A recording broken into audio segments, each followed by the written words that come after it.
Assalamualaikum warahmatullahi wabarakatuh. Perkenalkan, nama saya Erni Miftahul Badriah, NPM 1901011058 dari jurusan Pendidikan Agama Islam kelas F semester 5 dengan nomor urut N040. Baik, di sini saya akan menjawab pertanyaan soal ujian tengah semester mata kuliah Al-Quran, Hadis, dan Pembelajarannya dengan dosen pengampu Ibu Nuriah MPDI. Baik, soal yang pertama yaitu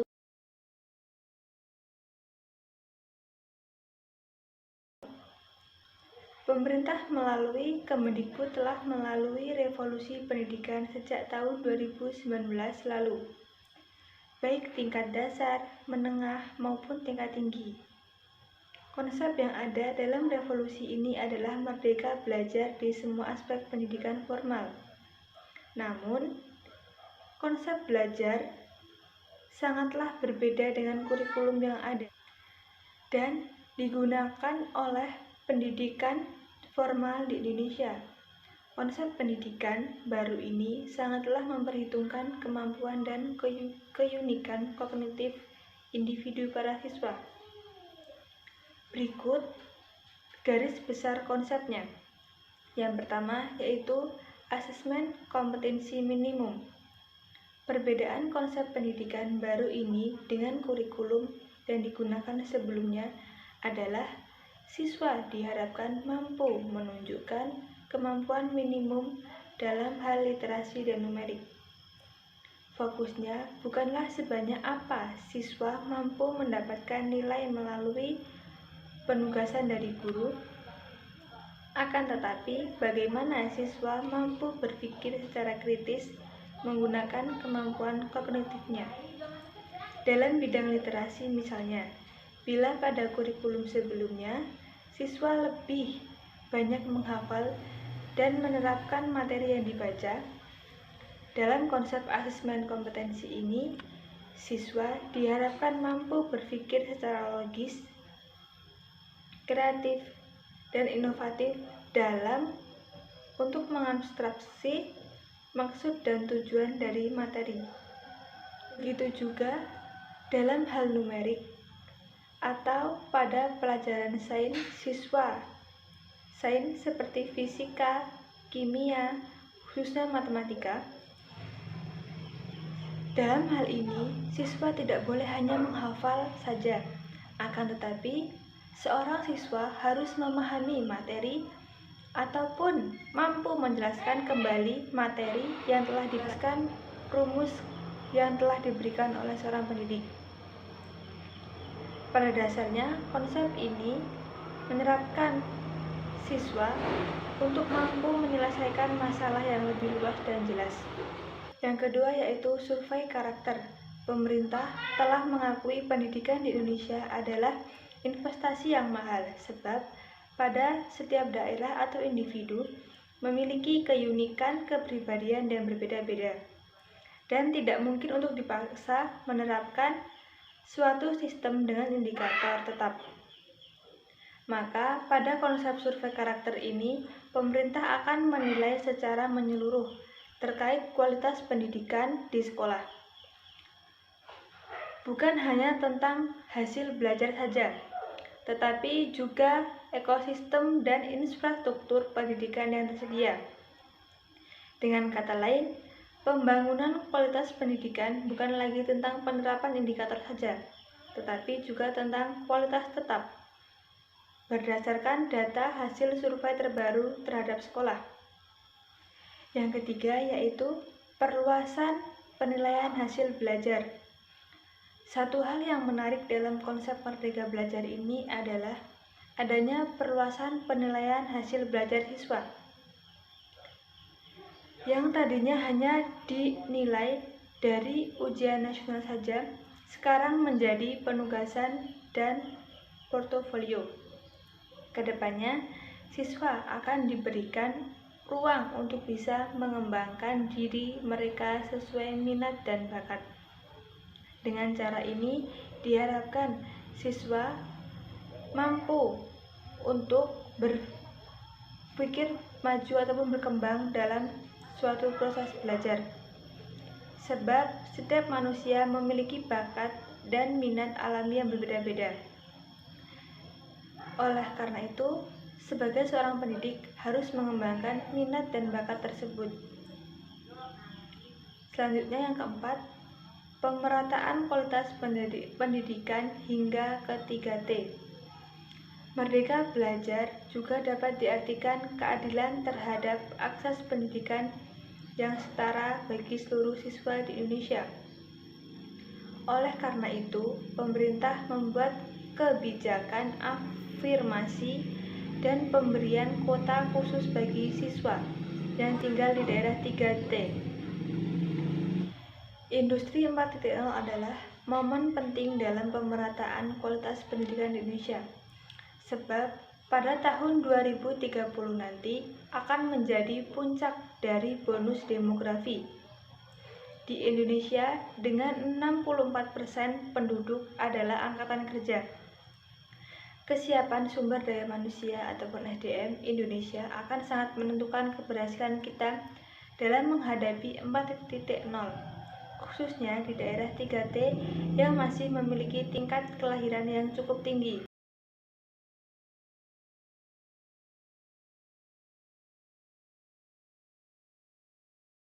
Rancangan pembelajaran yang akan saya lakukan pada pendidikan 4.0 dalam pembelajaran Al-Quran, Hadis, dan pembelajarannya yaitu pertama yaitu meningkatkan kompetensi dalam pembelajarannya. Sebagai seorang pendidik harus mampu meningkatkan kompetensi dalam suatu proses pembelajaran sehingga peserta didik menjadi kreatif dan aktif dalam proses pembelajaran. Seorang pendidik mengharapkan siswanya mampu untuk berpikir ataupun mengembangkan prestasinya dalam pendidikan. Yang kedua yaitu media pembelajaran. Media pembelajaran. Dalam hal ini, media pembelajaran sangatlah penting digunakan dalam suatu proses pembelajaran. Karena peserta didik akan lebih mudah memahami ataupun akan sangat suka dalam pembelajaran ketika seorang pendidik memberikan media seperti menunjukkan ataupun memberikan PPT ataupun berupa gambar kepada peserta didik ataupun berupa video. Maka seorang peserta didik akan sangat menyukainya karena dalam suatu proses pembelajaran tidak akan merasa bosan dan ngantuk. Oleh karenanya, pendidik harus mampu memberikan media yang cocok untuk peserta didiknya. Yang ketiga yang akan saya lakukan yaitu saya harus memberikan strategi ataupun metode pembelajaran. Seorang pendidik ketika dalam proses belajar mengajar, maka harus menggunakan strategi ataupun metode belajar agar peserta didik dengan mudah memahami materi yang disampaikan oleh guru dan ada interaksi antara guru dan peserta didik. Oleh karenanya, media dan strategi dan metode pun sangat penting digunakan dalam suatu proses pembelajaran. Dalam pembelajaran Al-Quran Hadis ini, seorang guru harus menyiapkan strategi yang cocok untuk peserta didiknya agar mudah memahami dan pendidik mudah untuk berinteraksi dengan peserta didiknya.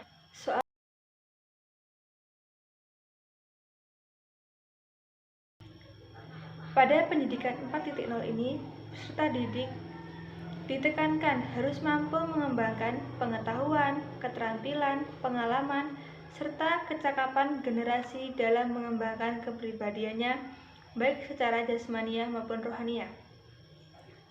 Pendidikan 4.0 adalah program untuk mendukung terwujudnya pendidikan cerdas melalui peningkatan dan pemerataan kualitas pendidikan.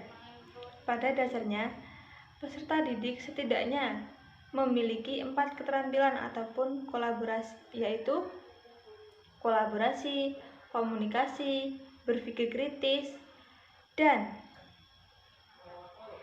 memanage pada standar kompetensi global dalam mempersiapkan generasi muda memasuki realitas kerja global. Maka dalam hal ini, kita sebagai pendidik perlu menyiapkan strategi pembelajaran yang dapat digunakan dalam pembelajaran Al-Quran Hadis dan pembelajarannya, agar peserta didik nantinya mampu berpikir kritis dan kreatif dan mampu untuk menyiapkan lapangan pekerjaan di era global. Ketika seorang pendidik memberikan strategi pada pendidikan di era 4.0, maka seorang peserta didik akan lebih mampu menyiapkan lapangan pekerjaan di era global. Soal yang keempat yaitu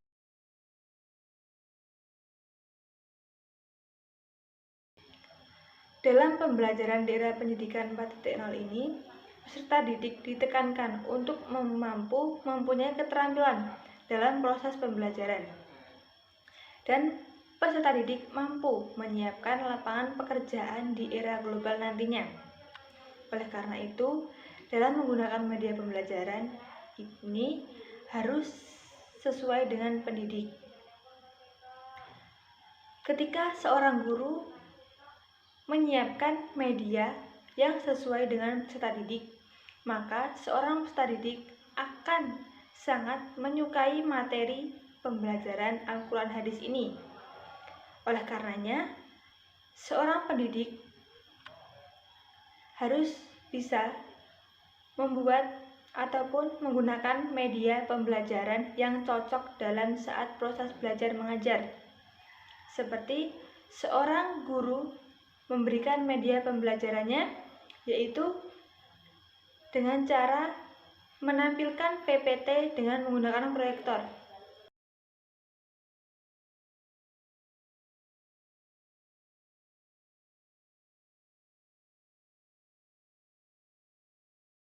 Ataupun menampilkan video-video dalam saat proses pembelajarannya, agar nantinya peserta didik tidak merasa bosan ketika proses belajar mengajar berlangsung. Soal yang kelima yaitu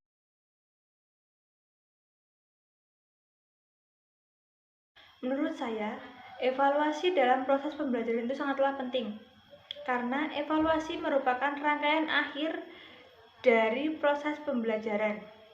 Evaluasi dilakukan guna untuk mengetahui tingkat keberhasilan dan kelemahan suatu proses pembelajaran dalam mencapai tujuan yang telah ditetapkan.